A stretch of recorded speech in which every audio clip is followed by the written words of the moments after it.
ساکنان دهات توگرک ناحیه واسه بخشیده به عید نوروز در دهه صلح‌آباد جشن عیدانه برگزار نمودند. در این تنتنه نوروزی اشتراکچیان این معرکه عیدانه ملی نماینده ها از همه دهه‌های حدود این دهات در نمایش هنرهای مردمی، خوان نوروزی و دیگر هنرهای مردمی را به نمایش گذاشتند. در خوان نوروزی طعام‌های ملی خاص نوروزی از قبیل هفسین و هفشین و از ارد گندمی که زیاده از 20 نمود محصولات‌های نانه که تیار نمودند با طرز پخت و پز، مزه و رنگ و بویشان جالب و دیدنی بودند. در این نمایش یک چند بازی‌های ملی پیشنهاد گردانیده شدند. باسنگچه پنجک بازی یکی از آن بازی‌ها میباشد که در دهات امروز آن میان کودکان معمول است. از جانب رهبریت جماعت دهات بعد تماشای نمایش طعام‌های ملی و هنرهای مردمی به هنر کدبانه‌ها و محصول کارهای پیشنهاد نموده هنرمندان محلی احسن و آفرین خواندند.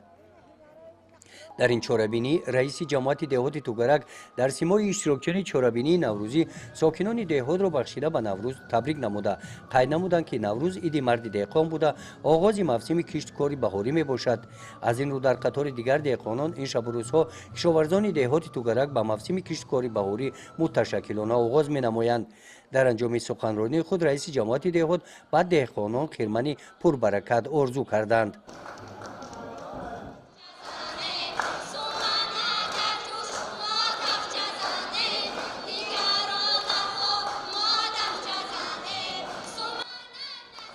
در قسمت فرهنگی چاره‌بینی نوروزی دهات توگرک برنامه آماده نموده مؤسسه‌های تحصیلات میانه عمومی حدود دهات بخشیده به نوروز در وصف زیبایی طبیعت، سومنک، چکن، سرود اعلی و دیگر موضوعهایی که به نوروز بخشیده شدند نمایش داده شدند.